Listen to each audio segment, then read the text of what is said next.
What's up, class? Welcome to week 10 of History 201.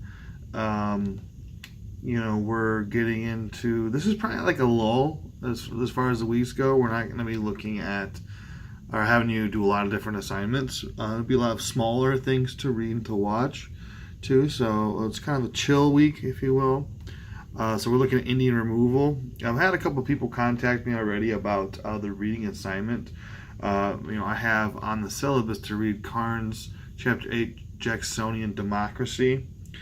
And because of the nature of the class and how, I want to make sure you guys are saving money, when we use the textbook, I don't necessarily require you to buy the newest one. I mean, if you look at, the textbook industry, it's a whole other thing, but basically, they'll change a couple chapters, the order, and then they'll say it's a brand new edition, and they're going to charge you full price for it. So if you use older editions, I'm cool with that. I used to do that when I was in college too, save a lot of money going and buying them online.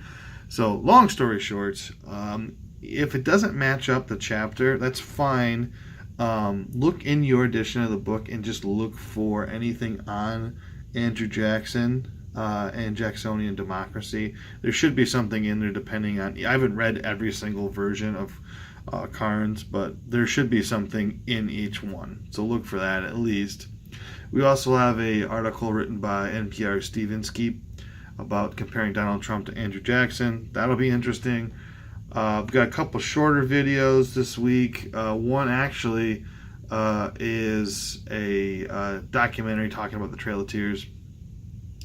And there's also a dramatic reading by Johnny Cash, the famous country western singer, as well, which I thought was really fascinating. So take a look and watch that one as well as responses. The responses this week are going to be a little different, and I know that because when I gave you this question, I was a little iffy on it, but I wanted to kind of have you guys look at it in an event and dissect it. So the response is going to be a little different as opposed to the original question. So I would go through when you respond to people and not just like, I agree or I don't agree.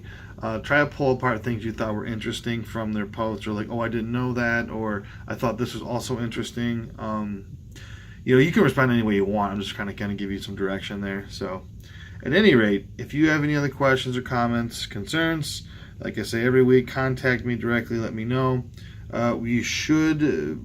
Most people have contacted me about their final project. If you haven't, please do that.